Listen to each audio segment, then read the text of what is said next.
రాష్ట్రంలో పలుచోట్ల మొక్కజొన్న ధాన్యం కొనుగోలు కేంద్రాల్లో రైతులు నిరసనలు తెలిపారు.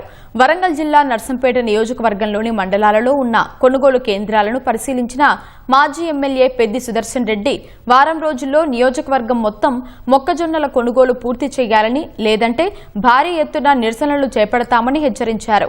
బిచ్కుంద మండల కేంద్రంలోని తహసీల్దార్ కార్యాలయాన్ని రైతులు ముట్టడించారు. జొన్న మొక్కజొన్న కొనుగోలు కేంద్రాలను వెంటనే ప్రారంభించి పంటలను కొనాలని డిమాండ్ చేశారు. ఖమ్మం జిల్లా కల్లూరు మండలంలో ధాన్యాన్ని కొనుగోలు చేయాలని మాజీ ఎమ్మెల్యే సండ్ర వెంకటవీరయ్య ధర్నా చేపట్టారు.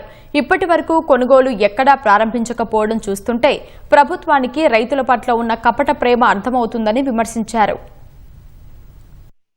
తెలంగాణ రాష్ట్ర ప్రభుత్వము ముఖ్యంగా మార్కెటింగ్ శాఖ వాళ్ళు పూర్తిగా విఫలం చెందారు. అసలు ప్రణాళిక లేదు, రైతులకు చెల్లింపులు లేవు.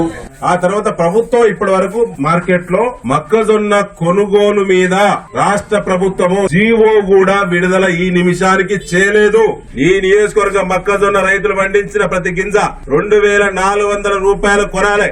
వారం రోజులు టైం ఇస్తున్నాం మాదిరెడ్డి గారు. వారం రోజులు నర్సంపేట నియోజకవర్గంలో మార్కెట్లు ఖాళీ కావాలి. ఇలా చేనులలో ఉన్నటువంటి కుప్పలు ఖాళీ కావాలి. మొత్తం కావాలంటే 3,60,000 టన్నుల కొనుగోలు జరగాలి.